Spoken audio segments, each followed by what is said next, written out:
UPSI में poultry के आए हुए महत्वपूर्ण क्वेश्चन।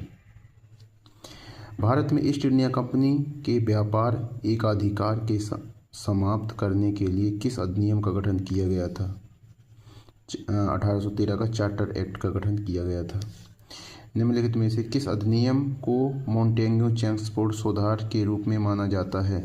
तो भारत सरकार अधिनियम 1919 को। ये महत्वपूर्ण क्वेश्चन है जो पिछले आए हुए क्वेश्चन है। 1909 के भारतीय परिषद अधिनियम को किस रूप से जाना जाता है?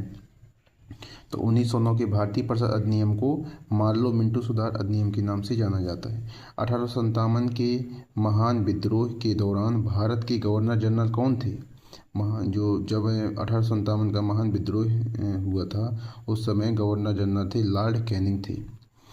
निर्देशक तत्व वर्ष 1935 के भारत सरकार अधिनियम में उल्लिखित डॉट डॉट से मिलते जुलते हैं। किससे मिलते जुलते हैं? निर्देशों के साधन से मिलते जुलते हैं। ब्रिटिश ईस्ट इंडिया द्वारा विधवा पुनर्विवाह अधिनियम किस वर्ष पारित किया गया था? तो यह जो ब्रिटिश ईस्ट इंडिया कंपनी द्वारा विधवा पुनर्विवाह अधिनियम 1856 द्वारा पारित किया गया था। भारत सरकार अधिनियम 1919 के प्रावधानों के बारे में निम्नलिखित में से कौन सा कथन सही है? भारत में पहली बार द्विसदनी विधानमंडल की शुरुआत हुई थी। ये कथन ठीक है। 1919 के भारत सरकार अधिनियम के पारित होने के समय पर राज्य सचिव कौन थे? तो ये एडविन मोंटेग्यू थे। ब्रिटिश संसद के किस अधिनियम ने ईस्ट इंडिया कंपनी की शक्तियों को ब्रिटिश क्राउन को स्थानांतरित कर दिया? 1858 का भारत सरकार अधिनियम के द्वारा। भारत का पहला वायसराय कौन था? लॉर्ड कैनिंग थे। भारत का पहला वायसराय कौन था? लॉर्ड कैनिंग थे। ये कॉन्टेक्ट क्वेश्चन है जो यूपीएसआई से 2021 में आया हुआ है। ब्रिटिश संसद के किस अधिनियम ने सिविल सेवकों के चयन और भर्ती के लिए एक खुली प्रतियोगिता प्रणाली शुरुआत की थी? 1853 के चार्टर अधिनियम के द्वारा। मार्लो मिंटो सुधार वर्ष में पेश हुआ था। मार्लो मिंटो सुधार कब? 1909 में हुआ था। भारत में अंग्रेजी शिक्षा के मैग्ना कार्टा के रूप में किसे जाना जाता है?